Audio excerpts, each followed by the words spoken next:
सर्वप्रथम करुणा के अवतार श्रवणपति भगवान महावीर स्वामी के पावन पवित्र श्री चरणों में कोटि कोटि वंदन नमन। ध्यान योगी आचार्य सम्राट डॉक्टर श्री शिव मुनि जी महाराज साहब एवं हम सब की शंका का समाधान करने वाले पंच परमेष्ठी के चतुर्थ पद से अलंकृत आगम ज्ञाता उपाध्याय प्रवर परम पूज्य गुरुदेव श्री जितेंद्र मुनि जी महाराज साहब के चरणों में अनंत अनंत वंदन नमन। ऑनलाइन एजुकेशन के प्रणेता संघ सेतु उपाध्याय प्रवर परम पूज्य गुरुदेव श्री रविंद्र मुनि जी महाराज के चरणों में कोटि कोटि वंदन नमन एवं सुख साता पूछती हूँ। आगम वाचना में पधारे पूज्य सभी गुरु भगवंतों एवं गुरुनी तुल्य पूज्य सभी महासतियों जी के चरणों में कोटि कोटि वंदन नमन। आज ज्ञानदाता आगम प्रदाता मम आराध्य पूज्य गुरुदेव श्री जी की प्रत्यक्ष वंदना का लाभ ले रहे हैं घोर तपस्विनी महासाध्वी श्री चेतना जी महाराज साहब, उग्र तपस्विनी महासाध्वी श्री चंदना जी बिल्लो जी महाराज साहब आदि थाना।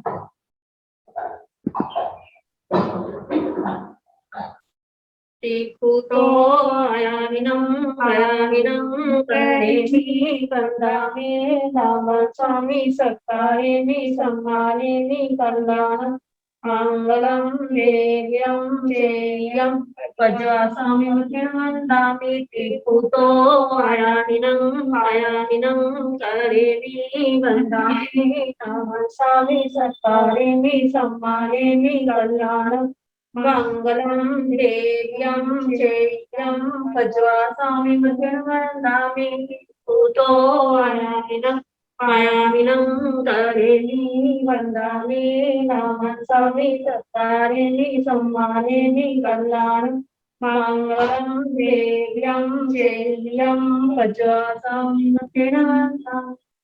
शोक साता जी कृपया गुरुदेव आपको साथ करें। सबको साता है।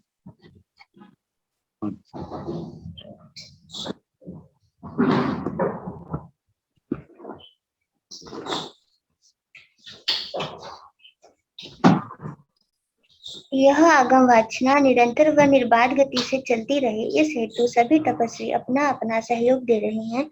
आज की तपस्या दिव्य साधिका माँ साध्वी श्री रश्मि जी महाराज साहब की सुशिष्या डॉक्टर साध्वी श्री शिव प्रज्ञा जी महाराज साहब उपवास, माँ साध्वी श्री जगदीश मती जी महाराज साहब की सुशिष्या दिव्य साधिका उप प्रवर्तनी माँ साध्वी श्री रमेश कुमारी जी महाराज साहब उपवास, प्रवचन भास्कर माँ साध्वी श्री संतोष कुमारी जी महाराज साहब उपवास, तरुण तपस्विनी माँ साध्वी श्री शमा जी महाराज साहब उपवास, साध्वी श्री करुणा जी महाराज साहब उपवास। हम सभी तपस्वियों के तप की सुख साता पूछते हैं। अब हम पूज्य गुरुदेव श्री जी से करबद्ध प्रार्थना करते हैं कि आप अपनी अमृतमय वाणी से हमें कृतार्थ करें। पधारे गुरुदेव, मठी वंदना।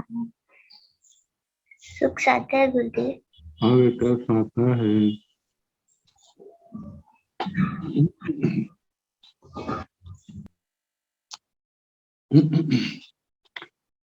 नमो अरिहंताण नमो सिद्धाण नमो आयर्याण नमो उवध्यायाण नमो लोए सव साहुण एसो पंच नमोकारो सव पावपणासनो मंगलानंत संवेति परमं हवै मंगलम्।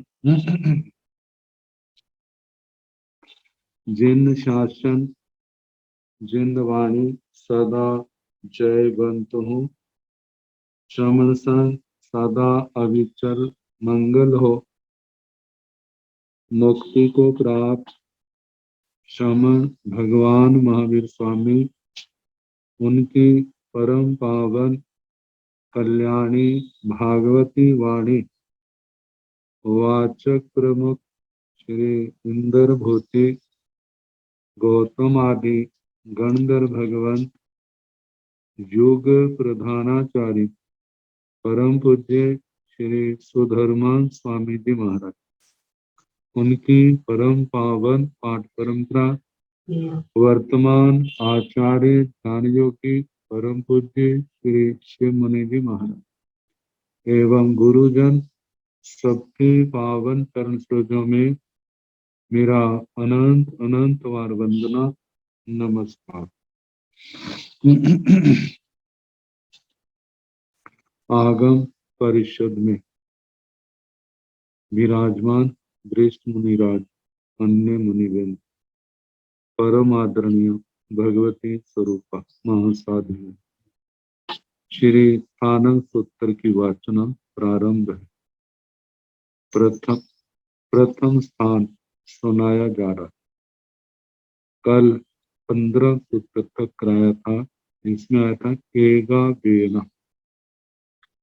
वेदना नाना प्रकार की होकर के भी सामान्य रूप से संग्रह नय से वह एक प्रकार की कही।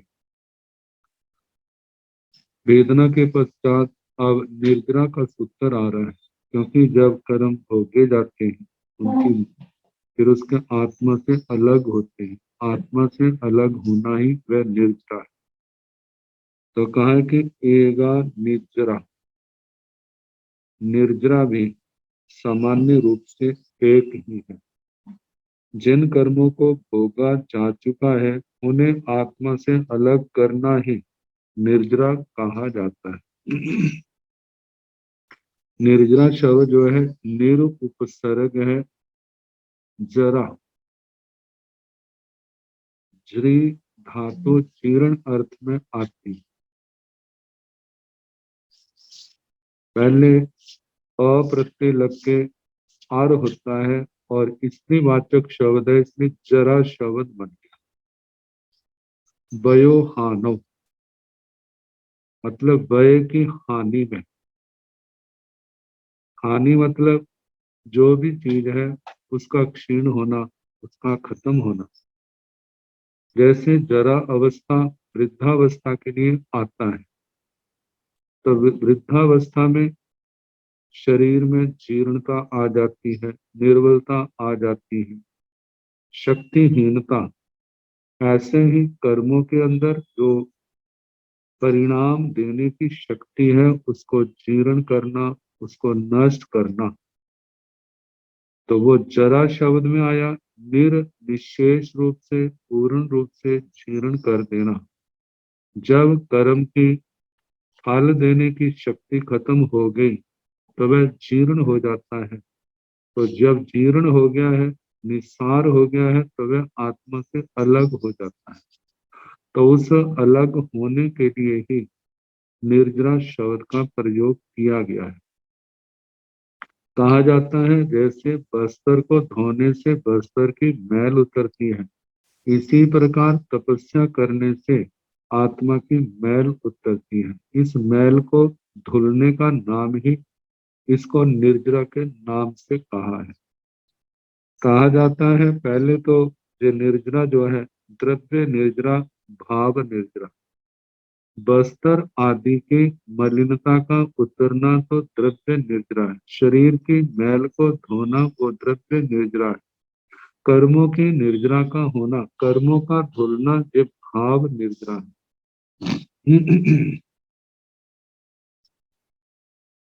तो इसके संबंध में कहा है कि वेदना की अनुभूति के अनंतर कर्मों का आत्मा से पृथक होना या पृथक किया जाना निर्जरा कहलाता है। यह निर्जरा 8 कर्मों की अपेक्षा से 8 प्रकार की और 12 प्रकार के तप की अपेक्षा से जो 12 प्रकार की और बाल तप की अपेक्षा से भी अनेक प्रकार की मानी गई है। क्योंकि बाल तप में नाना प्रकार के बाल तपस्वियों का तप आता है, तो जितने प्रकार का तप उनका है उतना ही बाल तप की अपेक्षा से वह अकाम निर्जरा होगी। तो कहा कि ऐसे अनेक प्रकार से पहले द्रव्य निर्जरा, भाव निर्जरा, जिस उपाय से बस्तर आदि के मल को दूर किया जाता है वह तो द्रव्य निर्जरा है। और सम्यक ज्ञान, सम्यक दर्शन, सम्यक चारित्र, सम्यक तप की आराधना के द्वारा कर्म मल को दूर करना, आत्मा से अलग करना, ये भाव निर्जरा है। सकाम निर्जरा और काम निर्जरा के भेद में आता है। जो बाल तपस्वियों के द्वारा, जो कर्म तपस्या के द्वारा कर्मों की निर्जरा की जाती है वह अकाम निर्जरा है। जहाँ हम बिना इच्छा के कोई भी कष्ट भोगते हैं, नाना प्रकार के दुनिया के अंदर कष्ट भोगते हैं, तो वहां पर कर्म काटने की इच्छा तो नहीं है, लेकिन जब दुख भोगा जाता है तो वो दुख भोगने से उनके कर्म भी कटते हैं। वो कर्म कटे हैं, कर्म आत्मा से अलग हुए हैं, तो वह क्या है? अकाम निद्रा है, क्योंकि निद्रा की दृष्टि से वो दुख नहीं सह रहे। बीमारी आदि के द्वारा, दुर्घटना के द्वारा जो कर्म दुख भोगा जाता है और उससे जो कर्म कटते हैं, बीमारी को भी भोगना नहीं चाहते, जो दुर्घटना आदि से दुख तकलीफ आती है उसको भी भोगना नहीं चाहते, लेकिन भोगा जाता है, भोगना पड़ता है, और उस भोगने से जो निर्जरा होती है उसके लिए अकाम निर्जरा कहा। तो कहा कि जो आत्म कल्याण की दृष्टि से, ये तो हो गए बिना इच्छा के जो कष्ट सहते हैं वो तो अकाम निद्रा है। और जो ज्ञान पूर्वक आत्म शुद्धि की भावना लेकर के नाना प्रकार के संयम तप आदि की आराधना की जाती है, कर्मों की निर्जरा की जाती है, उस निर्जरा के पीछे केवल एक लक्ष्य है, मैं मेरी आत्मा कर्मों के बंध से मुक्त हो, मैंने संसार को पार करना है, मैंने कर्मों के बंधनों को काटना है, मेरी आत्मा पूर्ण निर्मलता को प्राप्त हो। इन भावनाओं से की जाने वाली निर्जरा जो है सकाम निर्जरा है। तो कहा जाता है अकाम निद्रा तो आत्मा अनादि काल से करता आ रहा है, लेकिन उससे आत्मा का मोक्ष नहीं होता। आत्मा जो मोक्ष के सिद्ध गति के नजदीक जाता है तो वह सकाम निद्रा से जाता है। तो कहा कि निद्रा के अनेक प्रकार, लेकिन सामान्य रूप से जो है वो निद्रा है, सारी निद्रा, चाहे अकाम निद्रा है, चाहे स्काम निद्रा है, द्रव्य निद्रा है, भाव निद्रा है, सामान्य संग्रह नहीं की अपेक्षा से वो निद्रा है, तो इसलिए निद्रा एगा निद्रा। और जहां फरमाया है मोक्ष का वर्णन भी आया, एगे मोक्ष एगा निद्रा, निर्जरा और मोक्ष में क्या अंतर है? तो कहा जाता है आंशिक कर्म क्षय को निर्जरा कहते हैं। आंशिक थोड़ी थोड़ी कर्मों की निर्जरा ज्यादा भी हो रही है लेकिन वो निर्जरा है। लेकिन जब कर्म एकांत रूप से, अत्यंत रूप से कर्म क्षय हो जाते हैं, आठों कर्मों से आत्मा मुक्त हो गई है, पूर्ण रूप से कर्म बंध से मुक्त हो गई है, उसको मोक्ष कहा जाता है। निर्जरा में आंशिक निर्जरा है और मोक्ष में पूर्ण रूप से कर्मों का क्षय है। तो इसमें अंतर बताया है। तो अब आगे वर्णन है 17वां सूत्र। एगे जीवे पाडिकैण शरीरेण, प्रत्येक शरीर में एक जीव होता है। संसार के अंदर जितने भी शरीरधारी हैं वे दो प्रकार के, एक प्रत्येक शरीरी है, एक साधारण शरीर। प्रत्येक शरीरी में एक शरीर में एक जीव है, और साधारण शरीर में एक शरीर के अंदर अनंत जीव है। तो साधारण शरीर वालों में जो सूक्ष्म निगोद है, सूक्ष्म वनस्पति पाकाए हैं, वे सारे के सारे साधारण शरीर ही हैं। एक शरीर के अंदर अनंत अनंत जीव है। और बादर वनस्पति काय के अंदर जो बादर निगोद है, जहाँ जितने भी कंदमूल वाली जातियां हैं साधारण वनस्पति, वहां पर एक एक शरीर के अंदर अनंत अनंत जीव कहे। लेकिन कहा जो प्रत्येक शरीरी है जिसमें चार स्थावर, जिसमें वो तो एकांत रूप से एक शरीर है, सूक्ष्म हो चाहे बादर हो, एक शरीर के अंदर एक जीव है। तरस काय के जीव जो है वहां पर भी एक शरीर के अंदर एक जीव है। तो कहा जाता है कि प्रत्येक शरीर में एक एक शरीर में एक जीव है, ये प्रत्येक शरीरों की बात कही। तो जहां पर कहा कि कर्म निर्जरा जीव के ही होती है, तो अब सूत्रकार जीव तत्व का वर्णन करते हैं। इस सूत्र में सामान्य रूप से जीव तत्व का वर्णन किया है, क्योंकि आस्तिकवाद में मुख्य तत्व जीव आत्मा ही ग्रहण किया गया। कहा कि आत्मवाद जिसने स्वीकार किया उसी के मत से लोकवाद आएगा, कर्मवाद आएगा, क्रियावाद आएंगे। जो आत्मा को ही नहीं मानता तो उसकी दृष्टि से लोकवाद, क्रियावाद, कर्मवाद, क्रियावाद कहाँ से आएंगे। तो इसलिए कहा कि आत्मवाद के स्वीकार करने के पश्चात ही लोकवाद, कर्मवाद और क्रियावाद सिद्ध हो सकते हैं। अतः प्रस्तुत सूत्र में आत्मवाद का वर्णन करते हुए साथ ही कर्मवाद आदि का भी सामान्य रूप से वर्णन कर दिया है। तो इसके संबंध में कहते हैं द्रव्य रूप से जीव अनंत है, साधारण नाम कर्मोदय से एक शरीर में अनंत जीव होते हैं। जब एक शरीर जो साधारण शरीर है, जो साधारण नाम कर्म के कारण से जो आत्मा को पर्याय मिलती है कि एक ही शरीर में अनंत जीव, और उनका मतलब कार्बन शरीर सबका अलग अलग है, उन जीवों का तेजस शरीर अलग अलग है, लेकिन जो औदारिक शरीर है वो सबका एक है, जिसमें आहार विहार श्वासोच्छ्वास आदि क्रियाएं सबकी क्या होती है, एक ही होती है। तो कहा कि साधारण नाम कर्मोदय से एक शरीर में अनंत जीव है। जैसे सरसों के समान छोटी सी गोली में हजारों औषधियों की सत्ता रहती है, वैसे ही एक शरीर में अनंत जीवों का समूह निवास करता है। जैसे एक बार पहले भी बताया था, मानो लाख जड़ी बूटियां हैं और उनको पानी के अंदर डाला, उनको उबाला गया, जिस समय उनका सत्व निकल गया, उनकी ताकत पानी के अंदर आ गई है, तो वो निसार भाग को निकाल दिया है और उसके बाद पानी को अग्नि के ऊपर सुखा दिया और आखिर में शेष रहेगा पाउडर मात्र सा रह जाएगा, और उस पाउडर के अंदर उन लाखों जड़ी बूटियों के अंश हैं और उनमें खसखस के दाने के समान बिल्कुल छोटी छोटी गोलियां बनाई हैं। देखने को तो एक छोटी सी गोली है, लेकिन उसके अंदर लाख जड़ी बूटियों का असर है, लाख जड़ी बूटियों के तत्व हैं।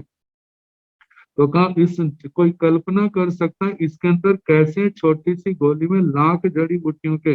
तो जो इस बात को जानता है तो उसी अच्छी तरह उसके लिए अविश्वास की कोई बात नहीं।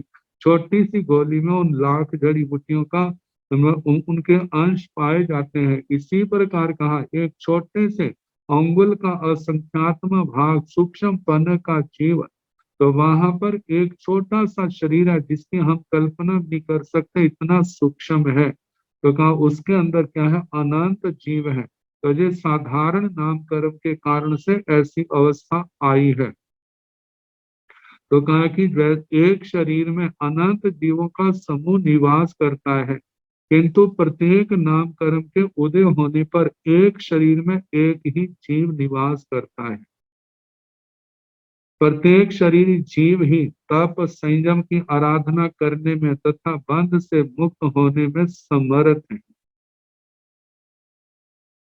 तो जहां पर पाठ भेद भी बताया है, पाड़ी कयण के स्थान पर पड़ी खयण आता है, लेकिन इसके संबंध में आचार्य श्री आत्माराम जी महाराज में आचार्य श्री अभय देव सूर्य जी यही कहते हैं कि वाचना भेद से जो अनंत, लेकिन इसकी व्याख्या हमारे को प्राप्त नहीं है। पड़ी खयण का क्या भाव है जहां पर हम नहीं कह सकते। तो अब इसके आगे भव धारणीय व्यक्ति वर्ण एगा जीवाण अपर्यायिता विगुपणा, एगा जीवाण अपर्यायिता विगुपणा। जीवाण जीवों की, छठी विभक्ति का बहुवचन है, जीवों की एगा विगुपणा एक विकुर्बणा, लेकिन इसके साथ एक विशेषण है, वो है अपरियायिता। अपरियायिता का मतलब अपर्यादाय, बाह्य पुद्गलों को ग्रहण करना, बाह्य पुद्गलों को ग्रहण किए बिना एक विकुर्बणा। इसके संबंध में कहा जाता है एक पुद्गल ग्रहण किए जाते हैं, एक ग्रहण होते हैं, तो दोनों में बहुत अंतर है। जहां ग्रहण किए जाते हैं वहां पर जीव का प्रयास है और बोध पूर्वक ज्ञान पूर्वक मैंने ऐसा अपने आप को, अपने शरीर को बनाना है, इसलिए उस प्रकार के पुद्गलों को ग्रहण करता है और वैसा निर्माण करता है। ये तो उपयोग पूर्वक हो गया, लेकिन एक पुद्गलों को ऐसा ग्रहण है जिसमें जीव स्वयं प्रयास नहीं करता, लेकिन उसका वैसा कर्म के कारण से वैसा प्रयास होता है। तो जहां पर जो लिया है, कहा जाता है जो भाव धारणीय, जिनका शरीर व्यक्ति है, जैसे नारकी है, देवता है, जब अपने जन्म स्थान में पहुंचते हैं, उनके व्यक्ति शरीर का निर्माण होना है, तो वहां पर जीव जो है स्वतः, मतलब कि स्वतः अनुपयोग अवस्था में उनके व्यक्ति पुद्गल स्वयं जो है उसके आत्म प्रदेशों में आते हैं और उन व्यक्ति पुद्गलों का उनके शरीर का निर्माण होता है।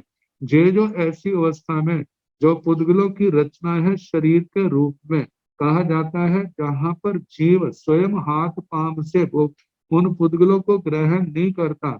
जैसे गरम गरम, मतलब तेल में पूरी डाली जाती है, तो उसको जैसे अपने आप जो उसके अंदर वो तेल आदि के, घी आदि के पुद्गल उसके अंदर खींचे आते हैं, इसी प्रकार कहा कि आत्मा के अंदर उन व्यक्ति पुद्गलों का मतलब ग्रहण होता है। वो जो ग्रहण होता है, तो कहा ऐसी जो है ये सामान्य न्याय की दृष्टि से, संग्रह न्याय की दृष्टि से, सामान्य अपेक्षा से ये एक ही प्रकार की विकुर्बणा होती है। और कहा है विकुर्बणा एक तो बाहर के पुद्गलों को लेकर के होती है, तो शास्त्र में तो ये कहा है कि भगवती सूत्र में आता है कि ऐसी कोई महऋद्धिक देव भी जब कोई विकुर्बणा करता है, तो वह बाहर के पुद्गलों को ग्रहण करके ही ग्रहण करता है, फिर उसके बाद विकुर्बणा होती है। बाहर के पुद्गलों को ग्रहण किए बिना विकुर्बणा नहीं होती। लेकिन ये एक जन्म के समय होने वाली जो पुद्गलों को ग्रहण है, जो जहां पर व्यक्ति के हाथ पांव शरीर ही नहीं है, तो ग्रहण कैसे करेगा। ये जो है उसके बाहर के पुद्गलों को ग्रहण किए बिना ही ये विकुर्बणा होती है। तो इसके संबंध में कहा है जीव जब तक शरीर धारण नहीं करता तब तक वह वेदना की अनुभूति नहीं कर सकता। शरीरों में भी जीव का सबसे पहला संबंध जन्म द्वारा स्वाभाविक रूप से प्राप्त शरीर से है।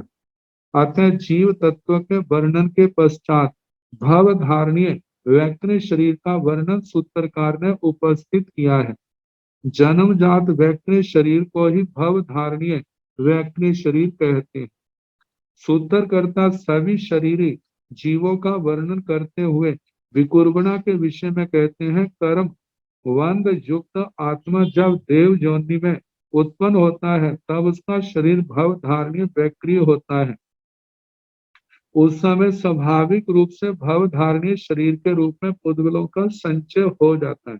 जहां पर स्वाभाविक रूप से शरीर वैक्रिय पुद्गलों का शरीर के रूप में पुद्गलों का संचय हो जाता है। उत्तर वैक्रिय शरीर धारण करते समय जैसे बाहर के पुद्गल लिए जाते हैं, वैसे भव धारणीय वैक्रिय शरीर की रचना करते समय ग्रहण नहीं किए जाते।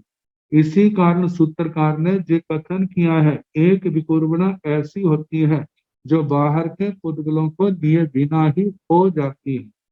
तो इसमें भगवती सूत्र का आचार्य ने पाठ दिया है, देवेण भंते महितीय जा महानु भागे बाहिराय पौगल्लय अपर्यायिता पवहु एक वन्नम एक रूपम द्युपितय गोयमन नो इनठे समठे देवेण भंते बाहिराय पौगल्लय पर्यायिता पवहु इति। तो कहा कि हे भगवान देवता जो महऋत्विक है, महानुभाव भाग है, त्याजे बाह्य पुद्गलों को ग्रहण किए बिना क्या एक वर्ण वाली, एक रूप वाली विकुर्बणा कर सकता है। तो भगवान ने कहा, हे गोयम, हे गौतम, नो इनठे समठे, ये बात यथार्थ नहीं है, मतलब नहीं कर सकता। देवेण भंते बाहिराय पौगल्य पर्यायिता पहु, देव महऋत्विक देवता जो है बाहर के पुद्गलों को ग्रहण करके ही ये एक रूप वाली ऐसी विकुर्बणा कर सकता है, करता है। तो इसका बताया अपने अपने उत्पत्ति स्थान में जो जीवों द्वारा भवधारणीय वैकृत शरीर की रचना की जाती है वह एक ही प्रकार की होती है। तो अपरिहार्यता, ये जो पद ग्रहण किया है, तो इससे जो है कि बाहर के पुद्गलों को ग्रहण किए बिना जो होने वाली विकुर्बना, इस पद से जो स्वयं में सिद्ध हो जाता है। उत्तर वैक्री की रचना बाहर के पुद्गलों को लिए बिना महर्षि देव भी नहीं कर सकता, किंतु भवधारणीय वैक्री शरीर में पुद्गल स्वतः ही संचित हो जाते हैं। आगे मन का वर्णन है, ताकि एगे मणे, मन एक है, जो संगी जीव है, गर्भज मनुष्य, गर्भज त्रियंश, इनके मन की लब्धि होती है। ये मन वाले, नारकी देवता, ये मन वाले, एक इंद्रिय से लेकर के 4 इंद्रिय तक इनके मन लब्धि नहीं पाई जाती। जो असंगी पंचेंद्रिय त्रयंच है, या असंगी मनुष्य है, उनके भी मन की लब्धि नहीं होती। केवली भगवान 13वें गुण स्थान में, वहां पर 14वें गुण स्थान में भाव मन नहीं होता, क्योंकि भाव मन क्षायोक्षमिक लब्धि। तो केवली भगवान के वहां पर क्षायोक्षमिक लब्धियां नहीं होती। वहां पर तो ज्ञानावरणी कर्म के, ज्ञानावरणी दर्शनावरणी कर्म के क्षोक्षम से भाव मन और नाम कर्म के उदय से वहां से द्रव्य मन की प्राप्ति होती है। तो कहा जाता है जिनके मन है, मन नाना जीवों के होने पर भी अनगिनत असंख्यात जीव मन लब्धि वाले हैं, मन वाले हैं। तो ऐसे मन भी असंख्यात हो गए, लेकिन सामान्य रूप से कहा कि एक मन है। तो इसके संबंध में कहा जा रहा है शरीर में स्थित जीव की विशेष अनुभूति का साधन मन है। जिनके पास मन नहीं होता उनके विशेष अनुभूति भी नहीं होती। अतः भव धारणीय वैक्री शरीर के अनंतर मन का वर्णन उपस्थित करते हुए सूत्रकार ने मन के एकत्व का प्रतिपादन किया है, ताकि भव धारणीय वैक्री शरीरी जीव नियमतः अनुभूतिशील होते हैं, अनुभव करते हैं। औदारिक आदि शरीर से उत्पन्न मनोयोग के द्वारा ही वस्तु का परिज्ञान होता है। वह मनोयोग अर्थात मानसिक अनुभूति, सत्य असत्य मिश्र और व्यवहार, इस तरह 4 प्रकार के होने पर भी तथा असंख्यात संगी अर्थात अनुभूतिशील जीवों के भिन्न भिन्न मन होने पर भी सामान्य दृष्टि से मन एक ही है। कहा जाता है औदारिक शरीर, मतलब औदारिक शरीर वाले, वैक्रिक शरीर वाले, आहारक शरीर वाले जब जब मन का प्रयोग करते हैं तो जो जिसके पास शरीर है उसी शरीर के योग से मनोवर्गणा के पुद्गलों को ग्रहण किया जाता है। तो कहा जिनके पास ये लब्धि है उनके तो वो तो कर लेते हैं, जिनके पास लब्धि नहीं है वो मनोवर्गणा के पुद्गलों को ग्रहण नहीं कर लेते, नहीं कर सकते। तो मनोवर्गणा के पुद्गलों को ग्रहण करके जैसे मन का निर्माण होता है, फिर उसके बाद मन की क्रिया होती है। मन की क्रिया जो है वह अनेक प्रकार की, जैसे कहा जाता है मनोयोग के 4 भेद, सत्य मनोयोग, असत्य मनोयोग, मिश्र मनोयोग, व्यवहार मनोयोग। तो ये इनकी दृष्टि से मन के 4 भेद हो गए हैं। अब आगे चिंतन कितने प्रकार का है, जितने प्रकार का चिंतन है उतने प्रकार का आगे मन जो है उसी रूप में परिणत हो जाता है। तो कहा जाता है कि ये संगी जीव जितने भी हैं सबके पास अपना अपना मन है, मन के द्वारा कार्य करते हैं। असंख्यात होने पर भी सामान्य दृष्टि से कहा है कि मन क्या है, एक है। अब इसके आगे कहा है कि मन वर्ण गंध रस इनसे युक्त होता है, क्योंकि द्रव्य मन जो है वो पौद्गलिक है, भाव मन जो है वो आत्मा की शक्ति है। तो आत्मा की शक्ति है तो वह तो अरूपी है, लेकिन द्रव्य मन के बिना आत्मा जो है, भाव शक्ति भी जो है कोई काम नहीं कर सकती। तो इसलिए द्रव्य मन का सहारा लेकर के ही आगे मनन आदि क्रिया होती है। तो कहते हैं जब उस पर, जो मन के ऊपर बुद्धि की नन्ही सी किरण पड़ती है, तब वह क्रिया करने लग जाता है। उसी क्रिया को मनोयोग कहते हैं। जब तक वह ज्ञान किरण के प्रकाश से रहित होता है, तब तक वह निश्चेष्ट और निर्जीव होता है, क्योंकि वो पौद्गलिक है। बुद्धि की किरण पाते ही वह सजीव सा हो जाता है। मन कभी इंद्रियों के साथ मिलकर काम करता है और कभी स्वतंत्र रूप से भी कार्य किया करता है। सुसुप्ति दशा में सुप्त सुप्त सा हो जाता है। आत्मा के बिना शरीर की तरह मन भी क्या है, जड़ है, जो पौद्गलिक है। तो इस प्रकार सूत्रकार ने मननशीलता के कारण अनेक मनों में एकत्व का विधान किया। आगे मन के बाद वाणी का वर्णन। एगा वही, एका वाक, वाणी भी एक है। कहा कि वाणी का अर्थ है वचन, भाषा पर्याप्ति, अभिव्यक्ति का सामर्थ्य। अभिव्यक्ति का सामर्थ्य होने पर ही वाणी का प्रयोग किया जाता है। जिनके वाक लब्धि है वही बोल सकता है। जिनके ना तो भाषा पर्याप्ति है, ना जिनके वचन बल प्राण है, वे अपना वचन का कैसे कैसे बोलेगा।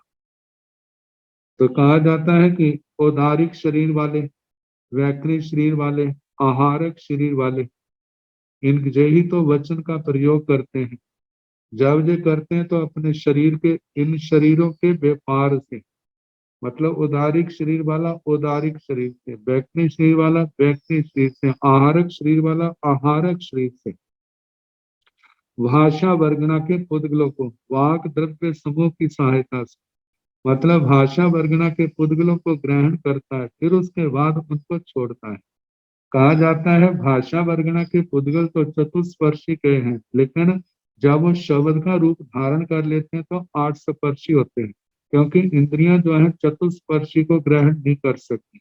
जब आज आठ स्पर्श वाला होता है तो भी उसके उनके ग्रहण में आती है। तो कहते हैं जो जीव का ये जो व्यापार है वह वाक योग कहलाता है। यद्यपि वाणी सत्य भी होती है, असत्य भी होती है, मिश्र भी होती है, व्यवहार भाषा भी होती है, चार प्रकार की। वचन सामान्य की अपेक्षा से समस्त वचनों में एकत्व को ग्रहण किया है। सामान्य से वचन क्या है, एक है। कहा जाता है जैसे नाना लोग बोल रहे हैं, नाना भाषा में बोल रहे हैं, यदि एक ही शब्द में समेटना हो तो क्या है, यही कहा जाए बोल रहे। अपनी वाणी के अंदर शब्द के द्वारा सारे शब्द कर रहे हैं, सारे बोल रहे हैं, तो एक शब्द में ऐसे ही कहा जा सकता है। तो इसलिए कहा है कि एका वही, एका वाक, वाक एक है, वाणी एक। अब इसके आगे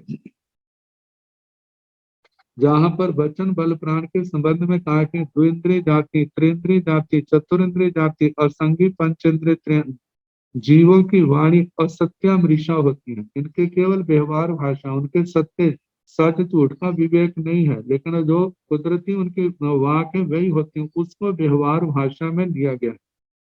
किंतु विशिष्ट संगीत चारों प्रकार की वाणी का प्रयोग कर सकता है। 13वें गुण स्थान तक वाक योग पाया जाता है। फिर भी सर्ववाचम वचन सामान्य अंतर्भावक, मतलब वचन सामान्य की अपेक्षा वाणी रूप होने से समस्त जीवों की वाणी एक ही। आगे काय व्यायाम, मतलब काय योग, एक काय व्यायाम, काय का व्यापार भी क्या है, एक है, देवी सामान्य की अपेक्षा से। कहते मन वाणी और काय आदि का संबंध कायिक व्यापारों से। अब काय के व्यापार के संबंध में कहा जाता है, काय व्यापार एक सजीव देह को काय कहते हैं। वह अन्न आदि से वृद्धि को प्राप्त करता है। काय में दो तरह से क्रिया होती है, एक जान करके और एक अनजाने। काय के प्रत्येक अंग में जो स्पंदनात्मक जो भी क्रिया होती है वह पहली तरह की क्रिया है, जैसे अनजान। मतलब है अनजानेपन में है। जैसे देखा जाए हमारे शरीर के अंदर कितनी क्रियाएं हो, कैसे खून हमारी कितनी गति से चल रहा है, फेफड़े कैसे गति कर रहे हैं, और उसके साथ हार्ट हमारे कैसे गति है, शरीर के अंगों पांग, और इसके संबंध में हमारी कितनी जानकारी है, कितने हमारा इसके अंदर प्रयोग है, वो स्वतः चल रहा है। और दूसरा जो है तो कहा कि पहली तरह की क्रिया है, और काया में प्रति क्षण नसों में नाड़ियों में जो क्रिया हो रही है वह स्वाभाविक क्रिया है, जो कि अनजाने में स्वतः ही होती है। योग, व्यायाम, क्रिया और व्यापार ये सब पर्यायवाची शब्द हैं। एक इंद्रिय जीवों से लेकर पंचेंद्रिय जीवों तक सब में काय योग पाया जाता है। काया से जो भी क्रिया की जाती है उसे काय योग कहते हैं। अनंत जीवों के साथ काय योग का संबंध जुड़ा हुआ, क्योंकि जितने भी संसारी जीव है सबके अंदर काय योग पाया जाता है। मतलब 14वां गुण स्थान एक ऐसा है जहां पर जीव अयोग्य है, बाकी जो है शरीर जहाँ शरीर का योग है वह तो काय योग है। तो 7 प्रकार 7 काय योग भी कहे जाते हैं, जैसे उदारी काय योग, उदारिक मिश्र काय योग, वैक्री काय योग, वैक्री मिश्र काय योग, आहारक काय योग, आहारक मिश्र काय योग, कार्मन काय योग। योग का मतलब स्पंदन, जो आत्मा के कारण से होता है, आत्मा की शक्ति के कारण से स्पंदन होता है, जो स्पंदन ही योग कहा जाता है। कहा शरीर के अंदर स्पंदन है तो काय योग है, जवान के अंदर स्पंदन है तो वो वाक योग, वचन योग आ गया, मन के अंदर स्पंदन है तो वह मनो योग आ गया है। फिर आगे चल करके अलग अलग भेद हो गए, तो कहा जो अलग अलग भेदों को लेकर के सामान्य की दृष्टि से कहा है कि वो क्या है, काय व्यायाम काय योग क्या है, एक। अब इसके आगे है उत्पाद वर्ण, एगा उपा, एक है उत्पाद है, द्रव्य में उत्पन्न होने वाली पर्याय भी एक ही है। उपा शब्द का उत्पाद इसका अर्थ क्या है, पर्याय, पर्याय भी एक है। कहा जाता है वैसे तो अनंत पर्याय हैं, अनंत अवस्थाएं हैं, लेकिन सामान्य दृष्टि से कहा कि एक है, संग्रह न्याय की दृष्टि से। कहा कि पर्याय शब्द की परिभाषा करते हुए कहा कोई विशेष रूप, कोई एक विशेष रूप, आकृति, पर्याय और परिणमन। पर्याय तो एक अवस्था होगी, परिणमन है एक पर्याय से दूसरी पर्याय में बदलना, वो क्रिया जो है उसको परिणमन कहा जाता है। तो इसके संबंध में कहा जाता है कि सामान्य से तो कहा कि ये पर्याय एक है, लेकिन इसका विवेचन करते हुए कहा जाता है एक द्रव्य की पर्याय है और एक गुण की पर्याय। जो द्रव्य आश्रित पर्याय है वे तो आकृति के रूप में कही जाती, जैसे आत्मा की पर्याय हम देखें, कभी वो नरक नारकी के रूप में है, कभी वो त्रियंच के रूप में है, कभी वो मनुष्य के रूप में, कभी वो देव के रूप में। उसकी पर्याय कभी स्त्री के रूप में है, कभी पुरुष के रूप में है, कभी उसके नपुंसक के रूप में। ये आत्मा कभी एक इंद्रिय के रूप में, कभी 2 इंद्रिय, 3 इंद्रिय, 4 इंद्रिय, पंच इंद्रिय के रूप में। ये आत्मा कभी पृथ्वी काय का रूप है, कभी अप काय का रूप है, कभी तेजस काय का रूप, कभी वायु काय, कभी वनस्पति काय, कभी त्रस काय। ये नाना प्रकार की आकृतियां धारण करता है। तो कहा ये तो जीव को लेकर के हो गया जीव, लेकिन पुद्गल की अपेक्षा से देखा जाए तो पुद्गल को, जब पुद्गल आपस में परमाणु आपस में जुड़ते हैं मिलते हैं तो उनकी अलग अलग प्रकार की पर्याय, उनकी आकृतियां बन जाती हैं। सामान्य रूप से तो कहा कि पुद्गल के वो संस्थान 5 हैं, परिमंडल, वृत्त, त्रियस्तर, चतुरस्र, आयत।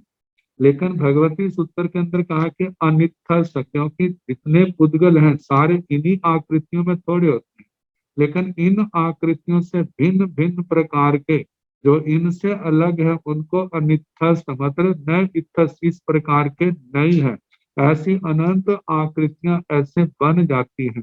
तो पुद्गल को लेकर के, आत्मा को लेकर के ये जो पर्याय है, तो जो आत्मा की बनती है वो तो द्रव्य आश्रित पर्याय होगी। कहा जाता है एक पर्याय जीव की पर्याय जो है, एक तो कर्म के कारण से मिलने वाली है, और एक पर्याय जो है सिद्ध अवस्था में है, जो आत्म प्रदेशों का फैलाव है। आत्म प्रदेशों के फैलाव के कारण से जो एक आत्मा की आकृति बन जाती है, वो सिद्ध आत्मा की क्या है, आत्मा की पर्याय है। अब इसके आगे देखो, कर्म आश्रित जो है वो संसार में जीवों की जो कर्मों के कारण से नाना प्रकार की अवस्थाएं मिल रही हैं, वे क्या है, कर्म आश्रित हैं। जैसे आपको बताया कि चारों गतियों का बताया है, कर्मों को लेकर के जातियों की अपेक्षा से, गतियों की अपेक्षा से, काय की अपेक्षा से, वेद की अपेक्षा से नाना प्रकार की आकृतियां बनती हैं। ये पर्याय जो है कर्म आश्रित हैं। और पुद्गल की जो है उसमें व्यक्ति का प्रयास भी होता है, व्यक्ति के प्रयास से भी होते हैं, कभी स्वतः भी होते हैं, कभी मिश्र भी होते हैं, जिनको शास्त्र के अंदर कहा है कि प्रयोगज, विश्रसा और मिश्र, इन तीन कारणों से पुद्गल की पर्यायों में परिवर्तन होता रहता है। और आगे कहा कि गुण के आश्रित जो पर्याय है, गुण के आश्रित पुद्गल की अपेक्षा से देखा जाए तो उनके गुण जो है वर्ण, गंध, रस, स्पर्श है। तो इनको लेकर के, जैसे वर्ण के 5 वर्ण है, काला है, नीला है, लाल है, पीला है, सफेद है। और कोई जैसे हम सामान्य देखते हैं, काले को ले ले, एक हल्का काला होता है, एक मध्यम काला है, एक उत्कृष्ट बहुत ज्यादा काला है। तो शास्त्रों में कहा है कि 1 गुण काला, 2 गुण काला, 3 गुण, 4, 5, 6, 7, 8, 9, 10 गुण काला, संख्यात गुण काला, अनंत गुण काला। पुद्गल पुद्गल में अंतर कोई ऐसा है, आपस में एक पुद्गल कालेपन में कहीं पर और अनंत गुणा का अंतर है, कहीं पर और संख्यात गुणा का अंतर है, कहीं पर संख्यात गुणा का अंतर है, कहीं पर संख्यात गुणहीनता है, कहीं पर असंख्यात गुणहीनता है, कहीं पर अनंत गुणहीनता है। ऐसे भागहीनता के बारे में भी आता है। इनका वर्णन जो है प्रज्ञापना सूत्र के अंदर, पर्याय पद के अंदर बड़े विस्तार के साथ आता है। तो कहा जे तो एक वर्ण को लेकर के, अब जैसे कि 1 गुण काला कोई है तो एक पर्याय होगी, 2 गुण काला है जो दूसरी पर्याय होगी, 3 गुण काला है तीसरी पर्याय होगी। ऐसे करते करते अनंत पर्याय, अनंत गुण काले तक होगी। ऐसे लाल की भी काला, नीला, लाल, पीला, श्वेत, 5 वर्णों का, ऐसे गंध को लेकर के, रस को लेकर के, स्पर्श को लेकर के, जैसे कि कर्कश मृदु आते हैं, 1 गुण कर्कश है, 2 गुण कर्कश है, 3, 4, ऐसे अनंत तक 8 ही स्पर्शों का चल पड़ता है। तो कहा जाता है जो गुण की अपेक्षा से जो पुद्गल का है, आत्मा की अपेक्षा से आत्मा के गुण है ज्ञान, दर्शन, चारित्र आदि जो आत्मा के गुण है। तो कहा है कि ज्ञान को हम इसके भाग करते जाएं, छोटे से छोटा जो ज्ञान का अंश है वह अनंतमा हिस्सा आ जाता है। तो कहा जाता है कि एक पर्याय जिसके पास है वो तो एक पर्याय होगी, ऐसे 2 पर्याय, 3 पर्याय, 4 पर्याय इकट्ठी होते होते ऐसे अनंत तक बढ़ जाता है। और ये भी कहा जाता है कि ज्ञानावरणी कर्म के क्षोभम के कारण से ये चेतना का जो विकास, मतलब क्षोभम बढ़ता है तो चेतना का विकास, ज्ञान बढ़ता जाता है, क्षोभम घटता जाता है तो ये भी ज्ञान भी घटता जाता है। लेकिन कोई जीव ऐसा नहीं है जिसका अक्षरता अनंतमा भाग, मतलब अनावृत ना हो, कर्म के आवरण से मुक्त ना हो। इतना तो होता ही है, लेकिन कम से कम जीव के पास पर्याय जो है वो भी अनंत है। अनंत से कम किसी के पास भी ज्ञान की पर्याय कम नहीं है। इसके मिथ्यात्व के कारण से अज्ञान है और सम्यक्त्व के कारण से ये ज्ञान कहलाता है। तो कहा कि ज्ञान की पर्याय एक एक अंश बढ़ता जाता है, तो जितने जितने अंश बढ़ गए हैं तो उतने ही पर्याय क्या होगी, उनकी उतनी ज्यादा बढ़ती जा रही है। तो कहा कि ज्ञान की पर्याय, दर्शन की पर्याय, ऐसे बल की पर्याय किसी के पास कम है, किसी के पास ज्यादा है। तो ये आत्मा के गुणों को लेकर के हीनता अधिकता है। तो कहा जाता है जो जो अवस्था है वो उसकी पर्याय है, और एक पर्याय से दूसरी पर्याय में आना, दूसरी से पहली में आना, ऐसे परिवर्तन होने का नाम इसको परिणमन कहा जाता है। तो कहा कि जो अनंत होने पर भी सामान्य की दृष्टि से, संग्रह की नय की दृष्टि से ये क्या है, एक पर्याय का। क्योंकि पहले पहले पहले स्थान के अंदर संग्रह नय की अपेक्षा या तो संसार के अंदर एक ही वस्तु जो है उसको लिया है, जहाँ लिया है कि सामान्य की अपेक्षा से अनगिनत होने पर भी उनको सामान्य की दृष्टि से उनको एक की संख्या में बांधा है। तो इस प्रकार उत्पाद, तो इसमें आचार्य हमारे कहते हैं अन्य द्रव्यों की तरह आत्मा में द्रव्य पर्याय भी उत्पन्न होती है और भाव पर्याय भी। मनुष्य देव आदि जीवों की द्रव्य पर्याय है, वह द्रव्य पर्याय एक समय में एक ही उत्पन्न हो सकती है, किंतु उस द्रव्य पर्याय के सहारे भाव पर्याय भी एक समय में एक ही उत्पन्न होती है। जैसे 12 उपयोग है, उनमें से एक समय में एक ही उपयोग जीव में पाया जाता है। जब केवल ज्ञानी में केवल ज्ञान की पर्याय उत्पन्न होती है, तब उस समय मति अज्ञान आदि की पर्याय उत्पन्न नहीं होती, क्योंकि परस्पर विरोधी दोनों पर्याय एक जीव में एक साथ उत्पन्न नहीं होती। जीव के 14 स्थान है, जीव उनमें से एक समय में एक ही स्थान में जन्म ले सकता है, अनेक स्थानों में नहीं। मानव पृथ्वी एक इंद्रिय के सूक्ष्म में जन्म हुआ है तो दूसरों में थोड़ा होगा, बादल में जन्म हुआ है तो सूक्ष्म में थोड़े होगा। तो कहा कि एक समय एक ही पर्याय जीव की होगी, और ऐसे 2 इंद्रिय का, 3 इंद्रिय का, 4 इंद्रिय का, 5 इंद्रिय असंगी है, संगी है।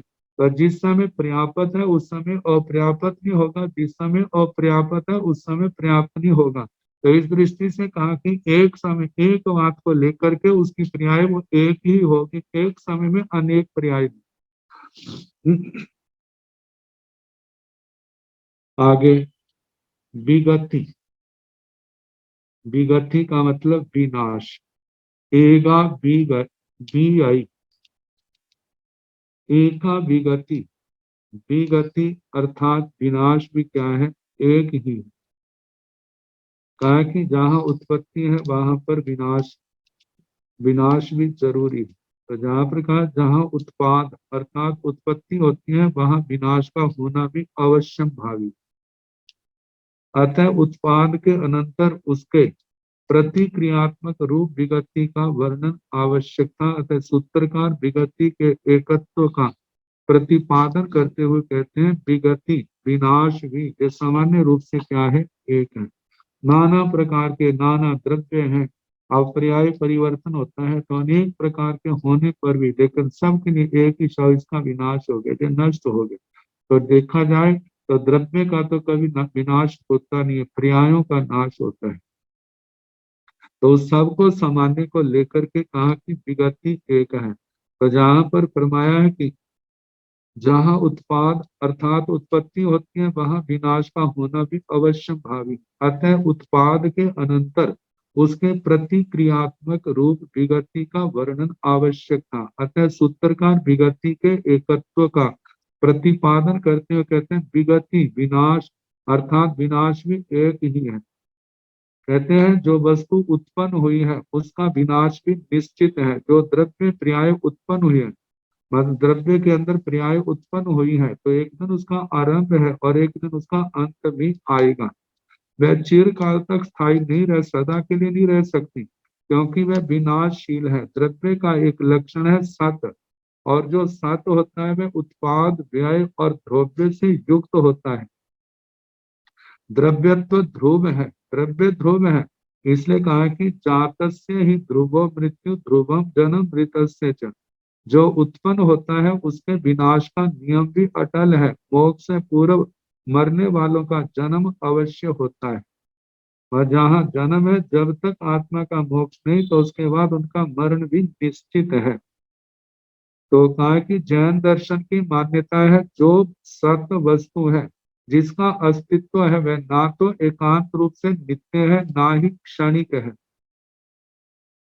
और ना ही क्षणिकवादी सिद्धांत के अनुसार अनित्य है। एकांत नित्य नहीं, एकांत अनित्य नहीं। तो जहां पर कहा जाता है कि द्रव्य की दृष्टि से वो नित्य है और पर्याय की दृष्टि से अनित्य है। सभी वस्तुएं यदि एक रूप में नित्य है तो दूसरे रूप में अनित्य है। इस कथन के अनुसार चाहे चेतन हो चाहे जड़, मूर्त अमूर्त, सूक्ष्म बादर, सत कहलाने वाली सभी वस्तुएं उत्पाद, व्यय, द्रव्य रूप से तीन रूप वाली हैं, जिसको हमारे यहाँ त्रिपदी भी कहा जाता है। जिस समय तीर्थंकर भगवान गणधर भगवान आते हैं तो उनको त्रिपदी का उपदेश देते हैं, उपन्नैवा विगमैवा ध्रुवैवा। संसार के अंदर जन्म भी होता है, संसार के अंदर मरण भी होता है, लेकिन एक तत्व ऐसा है जो पहले भी था, अब भी है और आगे भी रहेगा। इस गुण को लेकर के ध्रुव कहा है। जैसे स्थूल रूप में सोने के संबंध में कहा जाता है कि एक आभूषणों को गलाया है और दूसरे आभूषण बना दिए हैं, तो कहा जाता है कि जिसको गिलाया है उसका तो विनाश हो गया, जो जिसको बनाया है उसको उसकी उत्पत्ति हुई है। लेकिन एक तत्व ऐसा है जो पहले भी था अब भी है, वो क्या है? सोना। तो इन आभूषणों की अपेक्षा से सोना तो द्रव्य है, लेकिन जो आभूषणों को तोड़ा गया है, गलाया गया है, नए बनाए गए हैं, तो जहां पर क्या है, उस द्रव्य के ऊपर चलने वाली विनाश और उत्पत्ति है। एक पर्याय का नाश हुआ और दूसरी पर्याय वहां पर उत्पन्न हुई है। देखा जाए तो सोना भी एक पर्याय है, लेकिन उसके अंदर जो द्रव्य उद्गल है, उद्गल की दृष्टि से देखा जाए वो द्रव्य है। लेकिन सोने की पर्याय भी तो क्या होती है, एक दिन पैदा होती है, एक दिन नष्ट भी हो जाती है, क्योंकि पर्याय तो बदलती रहती हैं। और जैसे सोने की भस्म बना दी है, और भस्म बनाने के बाद अब उसको सोना नहीं कहा जाता, और सोना खान के अंदर पैदा हुआ है, तो वहां पर पृथ्वी काय के जीव जन्मे हैं। उस जाति के जीवों ने बाहर के पुद्गलों को ग्रहण किया है, जिससे वो स्वर्ण उस शरीर के रूप में जन्मे हैं। और एक दिन क्या हो गया, उन जीवों ने उन शरीरों को छोड़ दिया है। वो शरीर जो है कि सोने की जाति के होने के कारण से वो स्वर्ण जाति के हैं। तो ये स्वर्ण ये धातु भी जो है, देखा जाए ये पर्याय उनकी शाश्वत नहीं है, लेकिन जो उस के निर्माण में जो पुद्गल परमाणु बने हैं, वो पुद्गल परमाणु तो क्या है, शाश्वत है। पर्याय बदलती रहती हैं, लेकिन पुद्गल वो द्रव्य जो है वो शाश्वत रहता है, पहले था अब है आगे रहेगा।